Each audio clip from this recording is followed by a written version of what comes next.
नमस्कार मित्रों। जैसा कि आप जानते हैं कि आज विवाह होना ही बहुत मुश्किल हो गया है। विवाह हो जाए तो पति पत्नी के मध्य सामंजस्य बना रहे, प्रेम भाव बना रहे, ये भी अनिश्चित होता जा रहा है। और विवाह हो, पति पत्नी के मध्य सामंजस्य रहे तो फिर संतान की सोच पाते हैं। और ये तीनों ही जो घटनाक्रम हैं आज वो संदेशपात हो गए हैं, बहुत विवादग्रस्त बन गए हैं।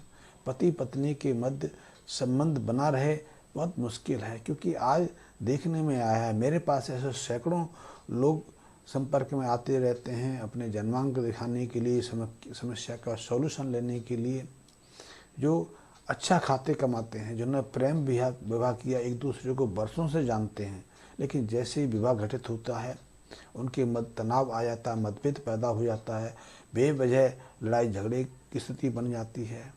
और लड़ाई झगड़े की स्थिति नहीं, पुलिस में कंप्लेन हो जाती है, मुकदमेबाजी शुरू हो जाती है, फिर एक दूसरे को अंदर कराने का और पूरे परिवार से बदला लेने का प्रयास शुरू होने की प्रक्रिया चल जाती है। लाखों रुपए खर्च होते हैं। एक लड़की, कई बार ऐसा देखा है कि एक पत्नी अलग होने का लाखों रुपए ले लेती है। विवाह में हजारों खर्च होते हैं, मात्र 1-2 लाख खर्च होते हैं, लेकिन अलग होने के लिए 50 लाख 1 करोड़ तक की आशा रखते हैं। और ऐसे बहुत सारे केसेस आते रहते हैं। अब बात हजारों की ख़त्म हो गई, अब मान सम्मान की ख़त्म हो गई, प्रेम और समर्पण की बात ख़त्म हो गई। अब पता नहीं कैसी व्यावसायिकता पैदा हो गई है कि पति पत्नी के मध्य भी निरंतर मतभेद और कलह की स्थिति बनती चल रही है। और पति पत्नी का एक पारस्पर संबंध है, पति पत्नी स्त्री जो पुरुष के मध्य का संबंध है, लेकिन जब मतभेद पैदा होते हैं तो दो परिवारों के मध्य कलह की स्थिति बन जाती है। और दो परिवारों के मध्य नहीं, लड़की वाले लड़के के भाइयों को, चाचाओं को, बहनों को, बहनों तक को खींच लेते हैं। और इसी तरह की स्थिति लड़की वाले करते हैं कि एक जीवंत लड़की को, कुल वधू को आग लगा देते हैं। तो ये बहुत विषम स्थितियाँ बन रही हैं। और ऐसी स्थिति क्यों बनती है, जैसे कि मैंने पिछले वीडियो में भी कई बार कहा है, इसका कारण है कि विवाह का कारक मुख्यतः शुक्र है और पति का कारक बृहस्पति है। मंगल भी इसमें बहुत महत्वपूर्ण भूमिका निभाता है, चंद्रमा की महत्वपूर्ण भूमिका रहती है। लेकिन जब हम अनावश्यक बिना किसी बेवजह हम शनि और राहु का प्रवेश इन ग्रह योगों में बैठा देते हैं, तो हमारे मन में अनावश्यक बैठे बैठाए ऐसे विचार उठने लगते हैं कि हम एक दूसरे से पीछे हटने लग जाते हैं। इसे हम आज कहते हैं कि तीसरे का प्रवेश हो जाना। कि लड़की पहले किसी से प्रेम करती थी, लड़का किसी से प्रेम करता था, विवाह हो गया, उसके बाद फिर वो एक दूसरे से भागना चाहते हैं, अलग होके फिर अपने पुराने प्रेमी को या प्रेम का साथ चाहते हैं।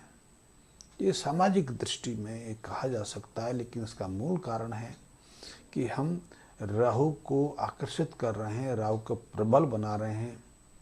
क्योंकि यदि हम वैवाहिक संबंध से परे जाते हैं तो निश्चित रूप से हम राहु को प्रबल बनाते हैं, या फिर राहु की चीज़ें खरीद कर, राहु के कार्य करके हम राहु को प्रबलता देते हैं, या फिर बैठे बैठाए हम शनि और मंगल को प्रबल कर लेते हैं, शुक्र बृहस्पति को निर्बल कमज़ोर बना देते हैं।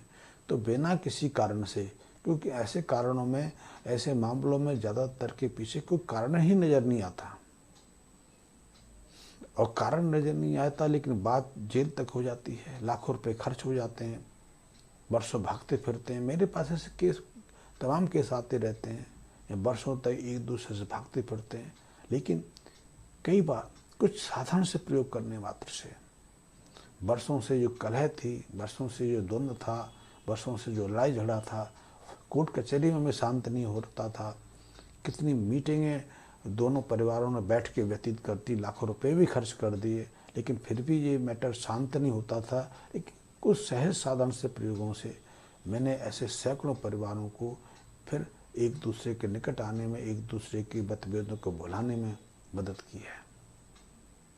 तो ऐसे मामलों में पति पत्नी के मध्य मतभेद पैदा हो जाएं तो हमें कुछ साधारण से सहज साधन से प्रयोग करने चाहिए। वैसे तो सुख की प्रबलता के लिए लाल किताब में कुछ साधारण से प्रयोग बताए गए हैं। वैसे हमारे यहाँ तो परंपरा भी रही है। यदि आप अपने घर में तुलसी का पौधा रोपते हैं, उसकी सेवा करते हैं, उसको जल आदि अर्पण करते हैं, उसके नीचे घी का दीपक जलाते हैं, कुछ समय उसके साथ व्यतीत करते हैं, आप गाय की सेवा करते हैं, गाय की पालना करते हैं, गाय के द्रव्यों का सेवन करते हैं, गाय के घी का दिया अपने घर जलाते हैं, या फिर अपनी भावना को शुद्ध रखते हैं, आप दूसरी किसी स्त्री के प्रति, लड़की या युवती के प्रति या किसी युवक को धोखा नहीं देते, उसे अनावश्यक किसी तरह का लाभ नहीं लेते, आप अनावश्यक यौनाचार में या सेक्स में नहीं पड़ते। क्योंकि आजकल देखा गया है कि विवाह पूर्व सेक्स एक सामान्य प्रक्रिया होती जा रही है।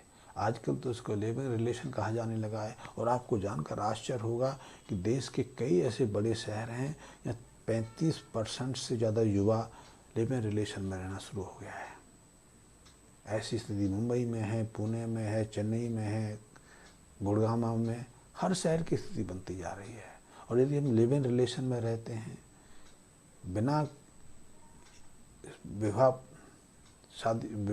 विवाह के हम सेक्सुअल रिलेशन बनाते हैं, सेक्सुअल रिलेशन के बाद गर्भपात कराते हैं, क्योंकि वो एक प्रक्रिया बन जाती है कि जब आप विपरीत लिंगी में एक साथ रहते हैं तो निश्चित रूप से शारीरिक संबंध बन जाना सहज है। वैसे तो वैसे ही शारीरिक संबंध बन जाते हैं, साथ साथ पढ़ते हुए बन जाते हैं, क्योंकि वो उम्र ही ऐसी होती है कि विपरीत लिंगी के प्रति विशेष आकर्षण पैदा होता है। और विशेष आकर्षण पैदा होना, इसमें वासना का प्रवेश रहता है, वो राहु की प्रबलता को प्रगाढ़ करता है और उसके बाद आगे का जीवन निश्चित रूप से हमारा अशांत बन जाता है।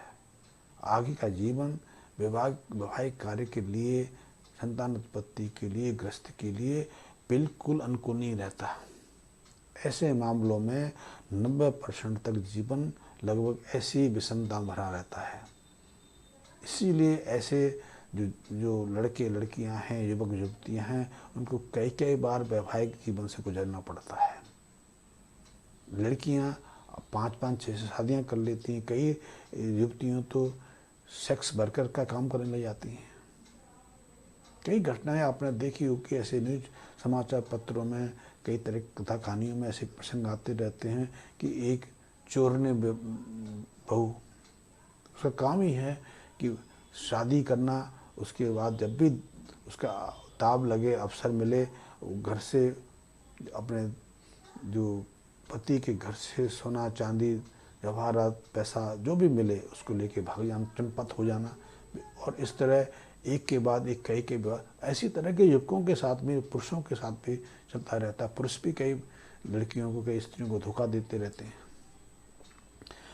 ये धोखे की प्रवृत्ति आती कहाँ से है? क्योंकि हमने अपनी जो जन्म कुंडली है, अपने जीवन में राहु को शुक्र के साथ, मंगल के साथ प्रवेश करके इतना अशुभ भाव दे दिया कि हमारे मन में वो जो विपरीत कार्य हैं, ऐसे जो असामाजिक कार्य हैं, वो असामाजिक कार्य हमारे जीवन में सहज बन गए। हम बिना उसके रह नहीं सकते। हमें मालूम है कि एक दिन एक हमारा जो प्रक्रिया, हमारा जो खेल है वो रुकने वाला है, उसका भंडाफोड़ होने वाला है, फिर भी हम करते हैं। किसी के दिल को तोड़ना, किसी के सामाजिक जीवन में विष घोलना, आखिर प्रकृति के खिलाफ कैसे हम कितना जा सकते हैं? ऐसा होता है। इसके पीछे वही सामान्य स्थितियां हैं कि हम सहज बैठे बैठाए अपने शुक्र को निर्मल कर लेते हैं, बृहस्पति को कमज़ोर कर लेते हैं, उनको अशुभ भाव में बैठा देते हैं या अशुभ ग्रहों के साथ उनका मेल करा देते हैं और अपनी जन्म कुंडली में शुक्र को, शनि को, मंगल को प्रबल कर लेते हैं और उनके योग बनते ही ऐसी विषम स्थितियाँ बन जाती हैं। अन्यथा ऐसे कैसे होगा कि एक लड़की जो ग्रह अभी कुल वधू बन के आई है,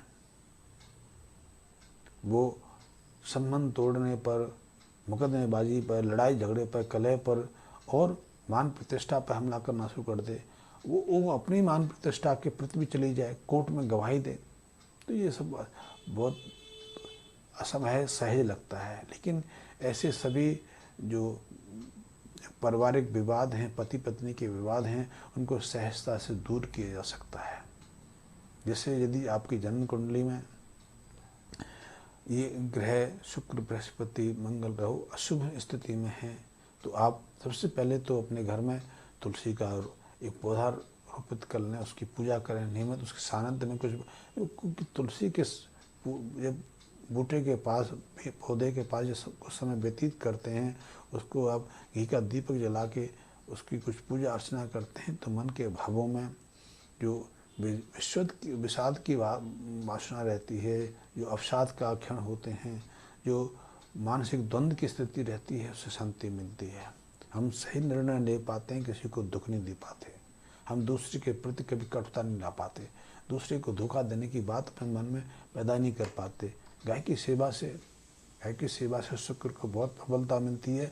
शुक्र को प्रबलता ही नहीं मिलती, शुक्र शुद्ध सात्विक भाव में आ जाते हैं, तब हमारे मन में यौन को लेकर, सेक्स को लेकर, पत्नी को, पति को लेकर बुरे भाव पैदा ही नहीं होते, तब हम सात्विक भाव में रहते हैं। इसके अलावा यदि हम कुछ और प्रयोगों का भी इसमें कर सकते हैं, जैसे कि हम अपने वजन का या पत्नी की वजन का जौ हम किसी धर्म स्थान पर दान कर सकते हैं।